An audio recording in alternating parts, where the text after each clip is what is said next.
नमस्कार, आप देख रहे हैं दृष्टि न्यूज। खबरों के लिए चैनल को लाइक, शेयर और सब्सक्राइब जरूर करें।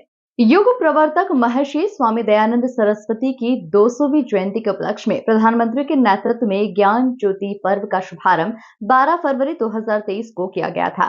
महर्षि दयानंद के विचारों और संदेशों को पूरे विश्व भर में प्रचार और प्रसारित करने के लिए विभिन्न आयोजन देश भर में व विदेशों में भी किए जा रहे हैं, जिसके अंतर्गत आर्य समाज गंजबासौदा में 51 लोगों का उपनयन संस्कार किया गया। यज्ञ के साथ नगर के लोगों को जनेऊ धारण करवाई गई और विभिन्न भजनों के साथ आचार्य योगेंद्र याज्ञिक जी ने 16 संस्कारों का महत्व बताते हुए यज्ञोपवीत क्यों धारण करना चाहिए।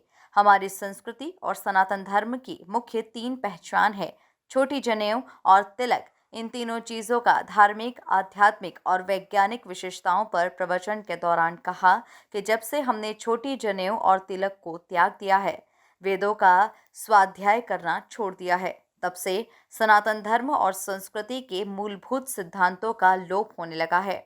अर्थात हर सनातनी को अपने सिद्धांतों का पालन करना अति आवश्यक है। धर्म की रक्षा हम करेंगे तो धर्म हमारी रक्षा करेगा। इस अवसर पर नगर के गणमान्य लोग उपस्थित रहे, जिसमें पूर्व नगर पालिका अध्यक्ष मोहन भावसार, सुनीता भावसार, अभिषेक शर्मा, गुरुजी विश्व हिंदू परिषद, जगदीश यादव पतंजलि योग प्रभारी, राजेश नेमा, रंजिता राजपूत, कैलाश नारायण अग्रवाल, सुरेंद्र बहादुर राजपूत, आर्य समाज अध्यक्ष श्रीमती अर्चना सक्सेना, ओम प्रकाश श्रीवास्तव, भगवत दत्त जिज्ञासु आदि प्रमुख थे। इस अवसर पर भजन उपदेशक आचार्य गणेश सरल, दिलीप आर्य, मुख्य विद्वान वक्ता योगेंद्र याज्ञिक एवं आर्य प्रतिनिधि सभा के महामंत्री अतुल वर्मा के नेतृत्व में ये कार्यक्रम देर रात तक चलता रहा, जिसमें मुख्य भजन गायक महेंद्र सिंह राजपूत, कुमारी भावना विश्वकर्मा, कुमारी प्रांसी जैन और जितेंद्र जैन इनके द्वारा सुमधुर भजनों की प्रस्तुतियां दी गई। कार्यक्रम का संचालन सूर्य प्रकाश श्रीवास्तव के द्वारा किया गया। दोगे वो आपको बरका के बगल से निकल जाएंगे।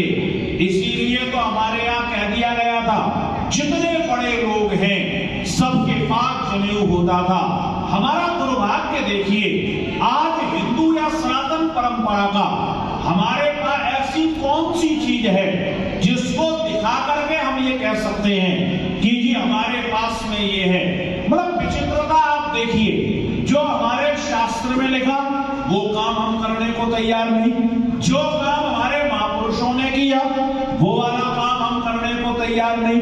महापुरुषों की पूजा कर रहे हैं, लेकिन उनके जो काम है उन कामों को हम धारण नहीं कर रहे। हम हनुमान जी के भक्त तो बनते हैं, लेकिन हनुमान जी ने जो काम किया, आप में से जितने लोग आपने देखा होगा जिस समय हनुमान चालीसा का पाठ करते हैं, आप में से बहुत सारे लोगों को आता होगा। हनुमान जी की जब विशेषताओं का वर्णन किया तो उन विशेषताओं में एक विशेषता बताई, बोले हनुमान जी कैसे थे। पंक्ति आप सबको याद होगी, और वो पंक्ति कौन सी है? कांधे मूंज, बोल दीजिए कस करके, कांधे मूंज जनेऊ साजे। ये हनुमान जी की विशेषता है। कंधे पर क्या है? मूंज का जनेऊ है। मूंज आप सब लोग समझते होंगे, ग्रामीण अंचल से जुड़े हुए लोग हैं। अब आप और हम अगर आज मूंज का जनेऊ पहने तो हमारे आपके बस की बात तो है नहीं, क्योंकि हनुमान जी का जो शरीर था ना, उनका एक नाम बजरंगबली था। उनके अंग कैसे थे? वज्र, वज्र किसको कहते हैं? पत्थर को। उनका अंग क्या था? पत्थर की तरह था। तो वो तो मूंज का जनेऊ पहन सकते हैं। हम और आप पहने तो रोज कंधा कटा हुआ मिलेगा, रोज गर्दन कटी हुई मिलेगी। तो ऋषियों ने क्या कहा? बोले 3 प्रकार के लोग दुनिया में, जनेऊ भी 3 प्रकार का होगा। का जो तपस्वी, साधक, कठोर लोग हैं वो मूंज का जनेऊ पहने। का जिनके पास बहुत पैसा है, जो सेठ लोग हैं, वो रेशम का जनेऊ पहने। और जो हम बीच वाले लोग हैं ना तो शरीर से मजबूत और ना ही जेब से उतने मजबूत, तो हम लोग कौन सा वाला पहनेंगे? हम लोग सूत का पहनेंगे। ऋषियों ने सबका उपाय कर दिया। और मैं तो ये कहा करता हूं, अगर भगवान ने आपको पैसा दिया है ना, तो आप सोने का बनवा लीजिए। आपको बहुत खुशी होती है ना कि जी मैं धागे का नहीं पहनूंगा, आप मत पहनिए, आप क्या कीजिए, आप सोने का बनवा लीजिए और बढ़िया पहन करके घूमिए, कोई परेशानी की बात नहीं है। लेकिन जनेऊ कंधे पर जरूर होना चाहिए। अपने बच्चों का ये जो पवित्र संस्कार भव्यता के साथ में करवाओ, उनको पता चले हमारी संस्कृति के अंदर क्या है। एक मुसलमान के यहाँ जाएंगे, जितनी चीजें उसको करनी है सारी चीजें उनके यहाँ धूमधाम से होती हैं। हमारे यहाँ ना तो संस्कार बचे, ना हमारे यहाँ यज्ञीय परंपरा बची, ना हमारी उपासना पद्धति बची, ना हमारे सिद्धांत बचे। हम लोग कैसे बचे हुए हैं ये हमको पता ही नहीं है। इसलिए कोशिश ये करो, जितनी जल्दी जाग जाएंगे उतना ही हमारा कल्याण हो जाएगा। इसलिए अपनी संस्कृति से जुड़ करके रहो। आज संस्कारों के नाम पर जो 16 संस्कारों की हमारे यहाँ परंपरा थी, और भगवान का एक नाम वेद के अंदर षोडशी आया है। भगवान पूर्ण क्यों है? बोले 16 कलाओं से युक्त है। मनुष्य पूरा कब होता है? जब उसके 16 संस्कार होते हैं। लेकिन हम लोगों ने क्या किया, हम लोग 2-3 संस्कारों में समेट गए। जो 16 संस्कार थे ना, उनको तो हमने कर दिया एक तरफ। आजकल कौन कौन से संस्कार बचे? एक तो नामकरण बचा हुआ है। अब नाम तो रखना ही रखना है कुछ ना कोई, और ऐसे ऐसे नाम रख देते हैं, मतलब अंग्रेजों के जो कुत्तों के नाम हैं वो हम अपने बच्चों के नाम रखते हैं। मतलब आप विचार करके देखिए, ये जो हमारे आजकल के पढ़े लिखे लोग हैं, ऐसे ऐसे नाम रख देंगे।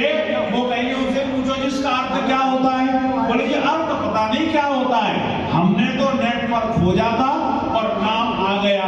भले आदमियों एक बात बताओ, अगर दूसरी भाषा में उसका अच्छा अर्थ होता भी हो और हमारी भाषा में गलत अर्थ होता हो, ऐसा नाम रखने की क्या जरूरत है? टूटा फूटा नाम रख लिया और एक और संस्कार हो जाता है। जैसे जैसे विवाह संस्कार संपन्न करवा दो, और विवाह संस्कार में भी क्या होता है, जब तक नाचने की बारी है कोई नहीं रोकता उनको, फुल नाचते हैं। खाने की बारी कोई नहीं रोकता, फोटो खिंचाने में कोई नहीं रोकता, गाने में कोई नहीं रोकता।